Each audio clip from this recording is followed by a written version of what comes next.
One of the reasons we got interested in AI from the very beginning is that we always viewed our mission as a timeless mission. It's to organize the world's information and make it universally accessible and useful. But as information has grown in scale and complexity, the problem has gotten harder. So we always knew we needed to have a deeper breakthrough to make progress. I've worked on AI my whole life because I've always felt it would be the most beneficial and consequential technology for humanity. Human beings in our society would have 5 senses, and the world we built and the media we consume is in those different modalities. So I'm super proud and excited to announce the launch of the Gemini era, a first step towards a truly universal AI model.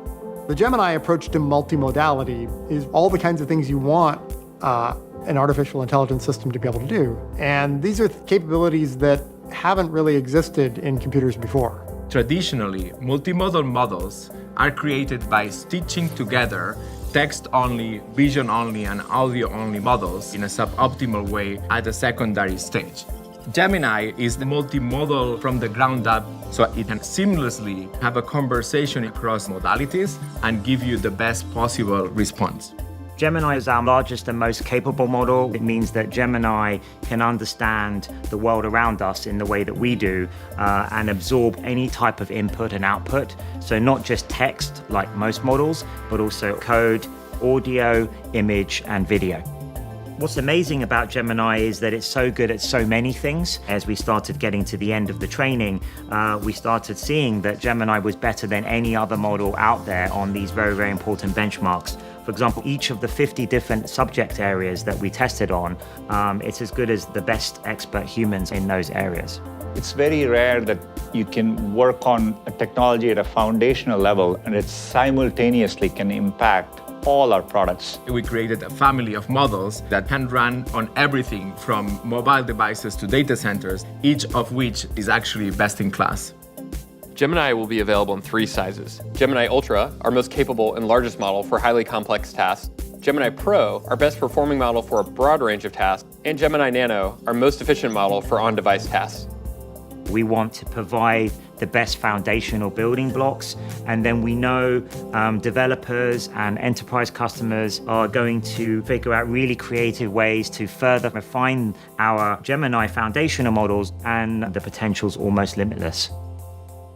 So at Google, there's this healthy disregard for the impossible, and that has oriented us to be both bold and responsible together. As these systems become more capable, all of those capabilities also raise new questions. We have to think about what it means to have an image be a part of, for example, the input. Because an image might be innocuous on its own, or text might be innocuous on its own, but the combination could be offensive or hurtful. Safety and responsibility has to be built in from the beginning. And at Google DeepMind, that's what we've done with Gemini. We develop proactive policies and adapt those to the unique considerations of multimodal capabilities. We then do rigorous testing against those policies to prevent the harms that we've identified with approaches like classifiers and filters. If I were to look at the foundational breakthroughs in AI over the past decade, Google has been at the forefront of many of those breakthroughs. And I think Gemini continues that rich tradition. It's been an enormous sort of monumental engineering task, which has been, very challenging, but also very exciting. I have been at Google for quite a while, and the reason I'm here is really I believe in the company's mission. And I think Gemini is a great step in that overall mission. We end up with a world that has more knowledge and that people have more access to information that otherwise would not be available to them. That's what excites me, the chance to make AI helpful for everyone, everywhere in the world.